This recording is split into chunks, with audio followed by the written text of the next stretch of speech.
Hello friends, আসসালামু আলাইকুম। আমার চ্যানেলে নতুন একটি রেসিপি দেখার আমন্ত্রণ জানিয়ে শুরু করছি আজকের রেসিপি। আজকে আমি তাল দিয়ে শুকনো চালের গুঁড়া দিয়ে এই মালপোয়াটা তৈরি করব। তো আশা করছি আপনাদের ভালো লাগবে। চলুন চলে যাই মূল রেসিপিতে। এখানে আমি 1 কাপ পরিমাণ শুকনো আতপ চালের গুঁড়া নিয়েছি আর হাফ কাপ পরিমাণ নিয়েছি ময়দা, পরিমাণ মতো লবণ আর দিয়েছি চিনি। এখন এটাকে মিক্স করে নিচ্ছি আর চিনিটা আপনারা আপনাদের পরিমাণ মতো দিয়ে দেবেন। আর এখানে 1 কাপ তালের পিউরি নিয়েছি।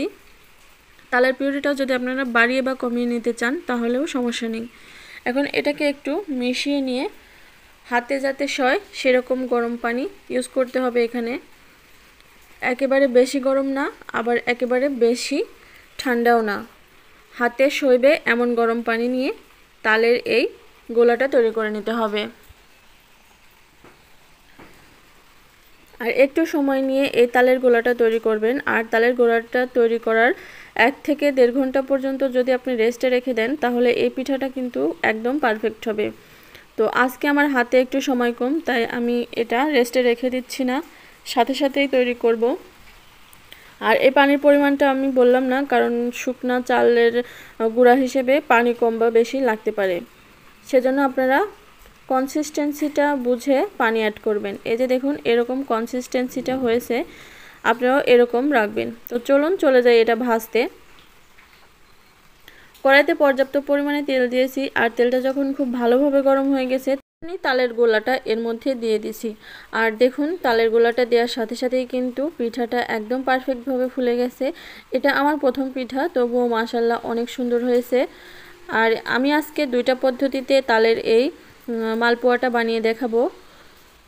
এটা আমি লোহার কড়াতে বানাচ্ছি। আপনাদের যাদের কাছে লোহার কড়া নেই তারা কিভাবে এই তালের মালপোয়াটা বানাবেন সেটাও শেয়ার করব।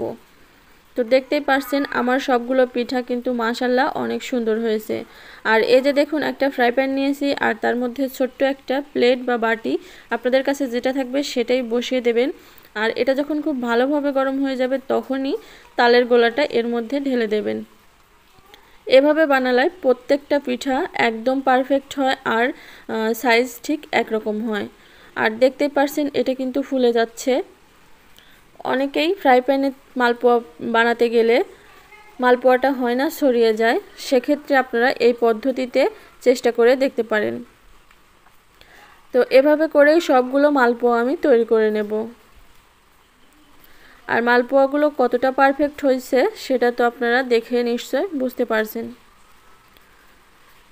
তালের এই মালপোয়াটা খেতে কিন্তু ভীষণই মজা হয়। আপনারা বাসায় যদি ট্রাই করেন তাহলে এটা কেমন লেগেছে আপনাদের কাছে কমেন্ট করে আমাকে জানিয়ে দিন। এখনো পর্যন্ত এসে ভিডিওতে যারা একটি লাইক দেননি তারা প্লিজ ভিডিওতে একটা লাইক দিয়ে দেখা কন্টিনিউ করবেন।